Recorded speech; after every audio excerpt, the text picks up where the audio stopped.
25 வயது இளம் பெண் எம்எல்ஏ. யார் இந்த மைதிலி தாக்கூர்? எந்த அரசியல் பின்புலமும் இல்லை. பீகாரின் மதுபானி மாவட்டம் பெனிபட்டியில் 2000ஆம் ஆண்டு பிறந்த மைதிலி தாக்கூர் சிறு வயதிலேயே இசைத்துறையில் தனி இடம் பிடித்துவிட்டார். பாரம்பரிய கலை குடும்பத்தைச் சேர்ந்தவர். நாட்டுப்புற இசையை தந்தையிடம் இருந்தும் தாத்தாவிடம் இருந்தும் கற்றார். பள்ளி படிப்பை தில்லியில் முடித்தார். 10 வயது சிறுமியாக இருந்தபோதே பள்ளியில் அனைவரையும் கவர்ந்தவர். தில்லி பல்கலைக்கழகத்திற்கு உட்பட்ட ஆத்மாராம் சனாதன் தர்மா கல்லூரியில் 2022ஆம் ஆண்டு பட்டப்படிப்பை முடித்தார். அப்போது 2021ஆம் ஆண்டு சங்கீத நாடக அகாடமியின் உஸ்தாத் பிஸ்மில்லா கான் யுவ புரஸ்கார் விருதை வென்றவர். ஃபேஸ்புக், யூடியூப் மூலம் தமது இசை திறமையை வெளிப்படுத்தி அனைவரையும் திரும்பி பார்க்க வைத்தவர். 2020இல் இவர் தமிழில் பாடிய கண்ணான கண்ணே பாடலை இன்றும் சமூக வலைதளத்தில் தமிழ் இசை ஆர்வலர்கள் பார்த்து மெய் சிலிர்த்து பாராட்டியிருக்கிறார்கள். குடும்பத்தின் வறுமையான சூழல் இவருக்கு இசைத்துறையில் தீவிரமாக ஈடுபட தீவிர உந்து சக்தியாக இருந்தது. இவரது திறமையை உலகிற்கு வெளிச்சம் போட்டு காட்ட ஃபேஸ்புக், யூடியூப், இன்ஸ்டாகிராம் போன்ற தளங்கள் முக்கிய பங்களிப்பை வழங்கின.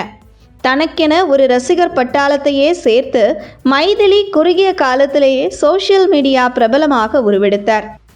நாட்டுப்புற பாடகியாக அறியப்படும் அவர் கடந்த ஜூலை மாதம் 25ஆம் தேதி தனது 25வது பிறந்த நாளை கொண்டாடினார்.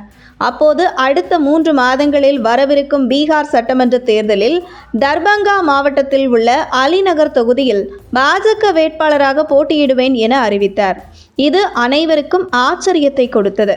காரணம், அப்போது அவர் பாஜகவில் இணையவில்லை.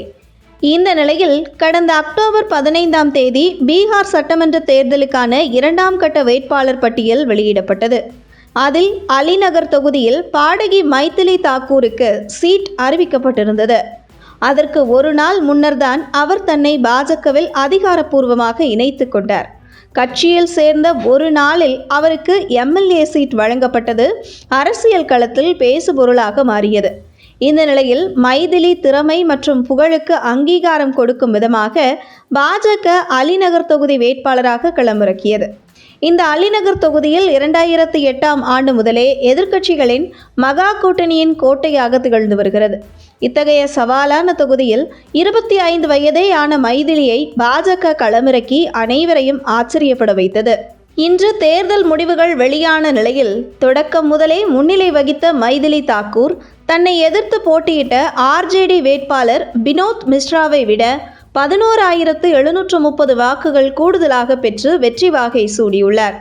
இதன் மூலம் பீகாரின் மிக இளம் வயது எம்எல்ஏ என்ற பெருமையையும் பெற்றுள்ளார். மைதிலி சரிகமபா லிட்டில் சாம்பியன்ஸ் மற்றும் இந்தியன் ஐடல் ஜூனியர் போன்ற பிரபலமான ரியாலிட்டி ஷோக்களில் முதலில் நிராகரிக்கப்பட்டார். ஆனாலும் அவர் மனம் தளராமல் முயற்சி செய்தார். 2017ஆம் ஆண்டில் ரைசிங் ஸ்டார் நிகழ்ச்சியில் முதல் ரன்னரப்பாக வந்து அனைவரின் கவனத்தையும் ஈர்த்தவர். ஒரு பெரிய ஆன்லைன் ரசிகர் பட்டாளத்தை கொண்டு உலகம் முழுவதும் நிகழ்ச்சிகளை நடத்தி வருகிறார்.